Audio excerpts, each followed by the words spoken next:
ہم کب لوگوں کی نجات چاہیے، حتیٰ دوسرے فرقوں کی بھی۔ دوسرے فرقے مشرکین سے بدتر ہیں۔ ایک شخص نے رسول اللہ کو پتھر مارا ہو، وہ بڑا مجرم ہے، یا آج کا مخالف فرقے والا بڑا مجرم ہے؟ وہ بڑا مجرم ہے جس نے رسول اللہ کو پتھر مارا ہے، وہ بڑا مجرم ہے جس نے رسول اللہ کی توہین کی ہے ان کے سامنے، وہ بڑا مجرم ہے۔ رسول اللہ تو اس کی بھی نجات چاہتے ہیں، ہم کیوں نہیں چاہتے؟ اگر سنی سمجھتے ہیں، مثلا اہل سنت سمجھتے ہیں شیعہ گمراہ ہیں، تو پھر اگر اس رسول کو مانتے ہو جو رحمت للعالمین ہے، تو شیعوں کی نجات کے لیے تو ہدایت کرو، آ کر بیٹھو، پیار کرو ان سے۔ اور اگر شیعہ سمجھ رہے ہیں کہ وہ گمراہ ہیں تو جاؤ ان کی ہدایت کرو۔ یہ فقط حماقت اور جہالت اور جاہل علماء نما دکاندار قسم کے لوگ، انہوں نے اس نفرت اور اندھیرے کی اس بھٹی میں جھونک دیا مسلمانوں کو۔ اور جب تک آپ فقط سنا کے داد دیتے رہیں گے اور یہ دین کا تصور اپنائے رکھیں گے، شیعوں یا سنی فرق نہیں ہے کہ معاشرے کا جہنم اللہ کبھی تبدیل نہیں کرے گا۔ یہ کائنات ہماری مرضیوں سے نہیں چلتی۔ انسانوں کی آپس میں محبت، اچھا معاشرہ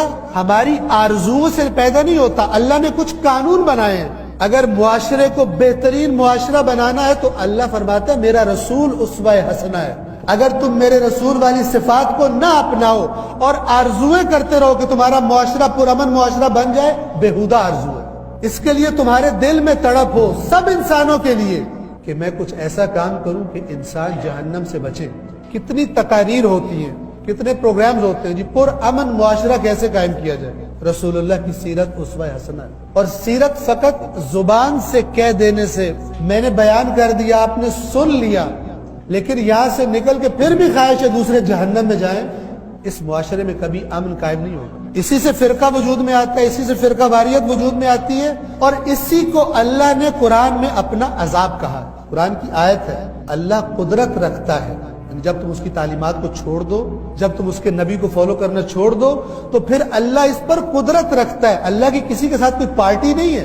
اللہ اپنا دین دیتا ہے، اپنا قانون دیتا ہے اپنے نبی کے ذریعے کسی قوم کو، جو فالو کرتے ہیں خدا ان کو عزت دیتا ہے، دنیا میں بھی اور آخرت میں بھی اس کا عزت کا وعدہ ہے، اور جو اس کو چھوڑ دیتے ہیں خداوند عالم یہاں بھی رسوا کرتا ہے، وہاں بھی رسوا کرے گا۔ مسلمانوں کا بھی یہی، مسلمانوں کے بارے میں کوئی قانون بدلا نہیں ہے۔ ہم اپنی مرضی کا جو حصہ ہوتا ہے کاٹ کے، جو ہمیں اچھا میٹھا میٹھا کاٹ کے اپنے پاس رکھ لیتے ہیں، جو ہمیں کڑوا لگتا ہے اس کو الگ کر دیتے ہیں۔ مثلا قرآن نے فرمایا کنتم خیر امت، تم بہترین امت ہو، ہم نے کہا یہ میٹھا کیک ہے اس کو کھا لو، یہ ہمیں۔ اگلا فرمایا کیوں تم بہترین امت ہو، اخرجت للناس تأمرون بالمعروف تنہون عن المنکر، تمہیں لوگوں کی اصلاح کے لیے اللہ نے بھیجا ہے، تم امر بالمعروف کرتے ہو، تم نہی عن المنکر کرتے ہو، یہ ہمیں کڑوا لگا، ہم نے چھوڑ دیا۔ یہ کام ہم نہیں کر سکتے، ہم صرف بہترین امت بننا چاہتے ہیں، یہ میٹھی بات ہے، نہیں بن سکتے۔ آج بہترین امت کی حالت دیکھیے دنیا میں، اپنے معاشرے کو دیکھیے، اپنے سروں پر مسلط حکومت کرنے والے سیاستدانوں کو دیکھیے۔